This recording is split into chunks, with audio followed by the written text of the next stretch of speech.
नमस्कार दोस्तों, मैं डॉक्टर प्रांजलि आपका बहुत बहुत स्वागत करती हूँ। दोस्तों आज हम बात करेंगे ड्राई कफ के बारे में, यानी कि सूखी खांसी के बारे में। सूखी खांसी दोस्तों बहुत ज़्यादा कॉमन देखने को मिलती है, ना सिर्फ बच्चों में, ये बड़ों में या बुजुर्गों में, सब में बहुत ज़्यादा कॉमन देखने को मिलती है।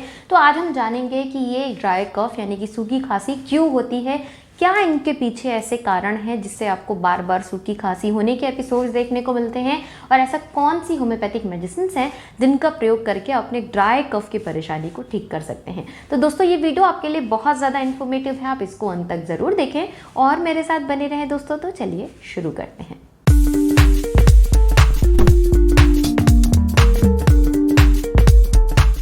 दोस्तों बात करते हैं कि आखिर ड्राई कफ हम कहते किसको हैं।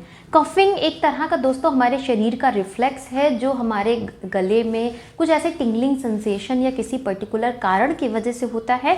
कफ के दो वैरायटीज़ होती हैं, एक होता है प्रोडक्टिव कफ, एक दूसरा होता है non productive cough. Productive cough हम किसे बोलते हैं? वो कंडीशन जिसमें आपको गले से म्यूकस आ रहा हो, बलगम आ रहा हो, और वो आपके लंग्स के क्लियर होने से आपके ट्रैकिया और आपके जो एयर पाइप है उससे होता हुआ आ रहा हो, तो उसे हम प्रोडक्टिव कफ कहते हैं। मतलब आपको सिंपल लैंग्वेज में समझे, जिसमें आपको बलगम आ रहा है उसे हम प्रोडक्टिव कफ कहते हैं। नॉन प्रोडक्टिव कफ किसे कहते हैं? कि वो कंडीशन जिसमें आपको कोई भी बलगम नहीं निकल के आ रहा है, कोई भी म्यूकस नहीं आ रहा है आपके गले से, और आपको एक टिंगलिंग सा सेंसेशन, आपको कुछ इरिटेशन होता है और उसके बाद आपको खांसी आने लग जाती है, उसे ही हम नॉन प्रोडक्टिव कफ यानी कि ड्राई कफ कहते हैं। अब ड्राई कफ होने के पीछे बहुत सारे कारण हो सकते हैं। हो सकता है आप किसी पर्टिकुलर चीज़ के लिए एलर्जिक हो, कुछ ऐसा रिस्पॉन्स होता है जो इन्वायरमेंट में, चाहे वो एलर्जेंस का हो जाए, डस्ट का हो जाए, पॉलेंस का हो जाए, जिसके एक्सपोजर में आप आ रहे हैं तो आपको गले में कुछ इरिटेशन सी हो रही है और आपको खांसी आने लग रही है। हो सकता है कि आप पर्टिकुलर अस्थमा पेशेंट हो, उसमें आपको कफ हो रहा हो, लेकिन उस कफ में आपको साथ में सांस लेने में भी दिक्कत हो रही है, जिसे शॉर्टनेस ऑफ ब्रीथ बोलते हैं। वीजिंग साउंड आ रहा है, एक सी सी सी करके या सीटी जैसी आपको आवाज़ आपके गले से या चेस्ट से आ रही है। इसके साथ साथ आपको सांस भरने और छोड़ने में भी दिक्कत लग रही है, तो अस्थमा के केस में भी आपको ये देखने को मिल सकता है। गर्ट के केस में, जिसमें एसिड रिफ्लेक्स होता है, उनमें भी ड्राई कफ बहुत कॉमन है, क्योंकि जो आपका एसिड है वो ऊपर की तरफ पलट पलट आ रहा है और वो आपके गले में इरिटेशन कॉज करता है, जिसके वजह से भी आपको ड्राई कफ के एपिसोड्स हो सकते हैं। इसके अलावा हो सकता है कि आप अभी कोई वायरल इन्फेक्शन से उठे हों और उसके बाद आपने बहुत सारे मेडिसिन एक्सपोजर किए हों, एंटीबायोटिक पे आप बहुत लंबे समय तक रहे हों, which is causing and result dry cough, क्योंकि वो जो बलगम है बिल्कुल सूख गया है आपके लंग्स में और आपको सिर्फ जो है ड्राई कफ के फॉर्म में खांसी आ रही है, गले में इरिटेशन हो रहा है और आपको दिक्कत हो रही है। इसके साथ साथ दोस्तों एलर्जिक केसेस में भी होता है, या जिसमें आपको अपर रेस्पिरेटरी इन्फेक्शन हुआ हो, उसमें भी ये चीज़ देखने को मिलती है। जैसे आप साइनस पेशेंट हो, आप जो है एलर्जिक पेशेंट हो, आपके गले में कोई इन्फेक्शन रहा हो, लेरिंजाइटिस रहा हो, फेरेंजाइटिस रहा हो, पोस्ट नेजल ड्रिप की भी कंडीशन रही हो कि बिकॉज ऑफ एलर्जी आपको गले में लगता है कुछ ऐसे डिप कर रहा है, ड्रिपिंग ऑफ ड्रॉप्स ही लग रही है, और उसकी वजह से गले में इरिटेशन होके आपको खांसी आने लग जाए। तो ये कुछ बेसिक कारण हो सकते हैं, मैक्सिमम जो इन्हीं में से ही कोई कारण होता है जिसकी वजह से आपको ड्राई कफ के एपिसोड्स देखने को मिलते हैं। बात करते हैं लक्षणों की। तो लक्षण जैसे मैंने बताया कि गले में आपको एक इरिटेशन हो के आपको खांसी आएगी, खांसी में आपको कुछ निकलेगा नहीं, बट लगातार आपको कुछ टिंगलिंग सा सेंसेशन होता रहेगा। बहुत ज़्यादा जब आप खांसेंगे तो थोड़ा सा म्यूकस जैसा निकल आएगा, लेकिन आपकी खांसी में आपको कोई सुधार नहीं देखने को मिलेगा।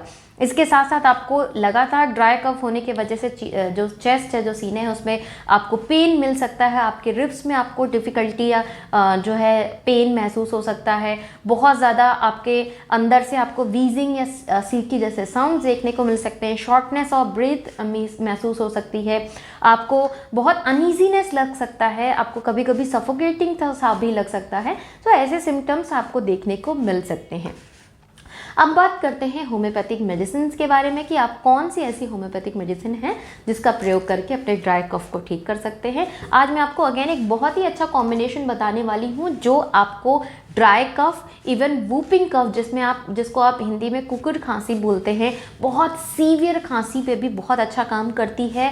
आप अभी वायरल इन्फेक्शन से उठे हैं या किसी इन्फेक्शन से उठे हैं, आपकी खांसी बहुत लंबे समय से बनी हुई है, ठीक नहीं हो रही है, आपने एंटीबायोटिक खा ली, सिरप्स पी लिए, नहीं ठीक हो रही है, इस कॉम्बिनेशन को ट्राई करें, वो आपको बहुत हेल्प करेगा। इसके साथ साथ दोस्तों ये आपको जो है शॉर्टनेस ऑफ ब्रेथ पे भी बहुत अच्छा काम करेगी, जो आपको सांस लेने में दिक्कत हो रही है, सीटी जैसी जो आपको समस्या देखने को मिल रही है, इन सारे ही चीज़ों पे ये आपको बहुत मदद करेगी। गले में जो टिंगलिंग सेंसेशन हो रहा है इस पे भी ये बहुत अच्छा काम करेगी। शुरू करते हैं मेडिसिन के बारे में बात करना। तो सबसे पहली मेडिसिन आपको लेके आनी है ब्रायोनिया मदर टिंचर फॉर्म में। ब्रायोनिया बहुत अच्छी काम करती है ड्राई कफ के केस में। आपको इतनी खांसी आ रही कि बिल्कुल आपको अपनी चेस्ट को बिल्कुल पकड़ के रखना पड़ता हो खांसी के लिए, ब्रायोनिया उसमें बहुत अच्छी काम करती है। बलगम बिल्कुल नहीं दिख रहा हो, सूखा सा लग रहा हो, और खांसने में अगर थोड़ा सा भी आप मूवमेंट कर रहे हैं, जैसे आप लेटे थे थोड़े बेटर थे, जैसे उठ के चलना शुरू किए और तुरंत खांसी आनी शुरू और बहुत ज़्यादा सीवियरिटी के साथ है, ब्रायोनिया उस पर बहुत अच्छी काम करती है। सेकेंड है इचनेशिया। आप सभी जानते हैं एंटीसेप्टिक ड्रॉप की तरह मैं इसको यूज़ करती हूँ। मैक्सिमम जो भी इन्फेक्शन है उसको कवर करने में इचनेशिया बहुत ही अच्छा रोल प्ले करती है। थर्ड मेडिसिन आपको डालनी है ड्रोसेरा मदर टिंचर। ड्रोसेरा एक बहुत ही स्पेसिफिक काम करता है दोस्तों ड्राई कफ के केस में। एकदम वूपिंग कफ हो रहा है आपको, बिल्कुल आप एक खांसना शुरू किया तो लगातार आपको खांसी बनी ही रह रही है, ड्रोसेरा उस पर बहुत अच्छा काम करती है। फोर्थ मेडिसिन आपको डालनी है जस्टिशिया अडाटोडा मदर टिंचर। ये आपको कफ के केस में इवन हल्का हल्का जो बलगम निकल रहा है बहुत एक्सर्शन देने के बाद से, ये उस पर भी बहुत अच्छा काम करती है, आप उसको लाएं। इन चारों ही मदर टिंचर्स को आप सील पैक खरीद के लाएं, साथ में एक बॉटल लाएं, उसमें मिक्स करें और इसकी 20 बूंद 1/4 कप गुनगुने पानी में डाल के दिन में 3 बार लेना शुरू करें। इसके साथ साथ आपको काली बाइक्रोम 30 पोटेंसी में लेनी है, 2 बूंद दिन में 3 बार। ये जो गले में इरिटेशन हो के आपको लगता है बिल्कुल गले में बलगम चिपका है, बाहर नहीं आ रहा है, काली बाइक्रोम इस पर बहुत अच्छी काम करती है, आप इसको लेना शुरू करें। ये आपको काफ़ी हद तक ठीक कर देगा। With in a few days आपको पता चलेगा कि आपकी खांसी जो बहुत लंबे समय से बनी हुई थी वो बिल्कुल ठीक हो गई है। अगर आपको खांसी लगभग 1 महीने पहले से है तो कम से कम 10 से 15 दिन 20 दिन आप इसका सेवन करें, और अगर बहुत क्रॉनिक कफ की टेंडेंसी आपको रही तो आप इसको 1 से 2 महीने भी यूज़ कर सकते हैं और अपनी खांसी की जो क्रॉनिक खांसी की टेंडेंसी है उसको ठीक कर सकते हैं। इसके साथ साथ आप क्या करें, कुछ दिन सिर्फ गुनगुने पानी का ही सेवन करें, और स्पेशली जब आप मॉर्निंग में उठते तो 1 ग्लास गुनगुना पानी सिप सिप करके पिए।